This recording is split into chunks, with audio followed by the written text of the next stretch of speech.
Good morning students. इस video में हम म्यूकर जो फंजाई है उसके बारे में अध्ययन करेंगे। म्यूकर का वर्गीकरण देखते हैं। सबसे पहले म्यूकर प्रभाग यू माइकोटा के अंतर्गत आता है। उप प्रभाग है इसका जाइगोमाइकोटीना।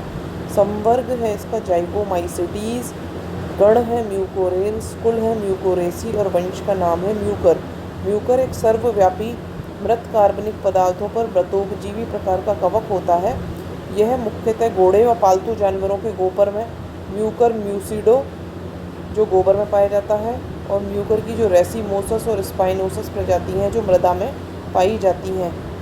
ये कवक जो होता है वो भोज्य पदार्थ जैसे डबल रोटी होती हैं, जैम होती हैं, जेली होती हैं, चीज़, अचार, इनको विकृत करता है। म्यूकर की कुछ प्रजाति ऐसी होती हैं जो मनुष्य और पशुओं में एक रोग उत्पन्न करती हैं जिसका नाम होता है म्यूकर माइकोसिस। म्यूकर की जो रॉक्साई प्रजाति है वो उद्योगों में स्टार्च को शुगर में कन्वर्ट करने के काम में आती है। ये था म्यूकर के बारे में कुछ जनरल इंट्रोडक्शन। अपन देख लेते हैं कि म्यूकर का जो कवक तंतु होता है वो किस प्रकार का नज़र आता है। जैसा इस चित्र नंबर ए में नज़र आ रहा है, सीनोसिटिक प्रकार का कवक तंतु है। तंतु में पटों का अभाव है, पट नहीं पाए जा रहे हैं और बहुत सारे केंद्रक एक ही तंतु में उपस्थित होते हैं। अब अपन इसकी कायिक संरचना देखें तो जो इसका सुकाय होता है वो लंबी नलिकाकार शाखित और संकोशिकी प्रकार के कवक तंतु युक्त कवक जाल के रूप में अधोस्तर पर फैला रहता है।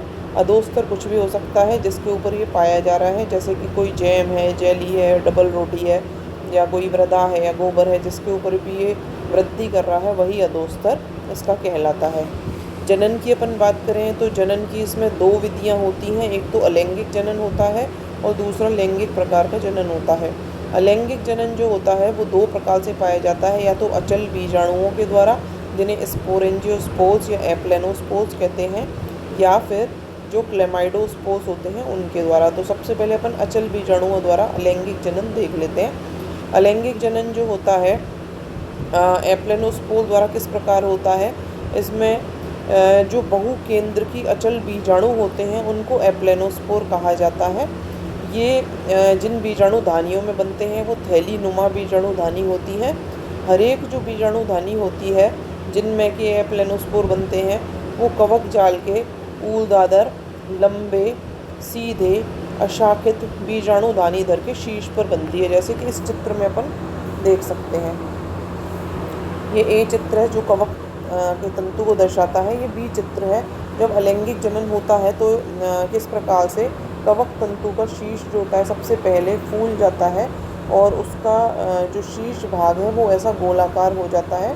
सी चित्र बता रहा है, ये अलैंगिक जनन का ही चित्र है, कि जब ये भाग फूल जाता है तो उसके बाद काफ़ी सारे केंद्रक शीर्ष भाग में एकत्रित हो जाते हैं, जैसे इस चित्र में यहाँ नज़र आ रहे हैं। और नीचे वाले हिस्से से कॉल्यूमेला नाम की एक संरचना है वो बन जाती है, जिससे नीचे वाले हिस्से से ऊपर वाला हिस्सा पृथक हो जाता है। प्रत्येक केंद्रक अपने चारों ओर थोड़ा थोड़ा जीव द्रव्य एकत्रित कर लेता है और गोलाकार बीजाणुओं में रूपांतरित हो जाता है। इन बीजाणुओं को एप्लेनोस्पोर कहा जाता है। अब देखें कि एक खिंचाव उत्पन्न होता है जिससे कि कॉल्यूमेला के ऊपर वाला भाग जो है वो झिल्ली है, जो मेम्ब्रेन है ये मेम्ब्रेन फट जाती है और जितने भी बीजाणु अंदर होते हैं ये मुक्त हो जाते हैं। इस चित्र में ये जो दिख रही है ये कॉल्यूमेला है और ऊपर ये गोलाकार बीजाणु है जो मुक्त हो चुके हैं। और ये डी नंबर का चित्र दिखाता है कि अलैंगिक जनन के दौरान ये जो कवक जाल होता है उसमें से ऊपर की तरफ निकले हुए बीजाणु दानीधर किस प्रकार के नज़र आते हैं। तो अपन ने क्या देखा कि लंबे लंबे जो बीजाणु धानीधर होते हैं वो कवक तंतुओं से उत्पन्न होते हैं और उनके शीर्ष पर थैलीनुमा बीजाणु धानी बनती है। बीजाणु धानी जो होती हैं वो एकल होती हैं, ग्रुप में नहीं पाई जाती हैं। इसके अलावा कभी कभी ये शाखित होते हैं, जैसे म्यूकर की रेसिमोसिस प्रजाति में व फ्लम्बियस प्रजाति में बीजाणु धानी के जो केंद्रक होते हैं वो विभाजित होते हैं, बहुत सारे केंद्रक बन जाते हैं। ये जो बहु केंद्र की दीर्घ वृत्ति है, अचल बीजाणु होते हैं, इनका निर्माण होता है। परिपक्व अवस्था में अपन देखें तो बीजाणु धानी की भित्ति जो होती है वो गहरी भूरी काली हो जाती है।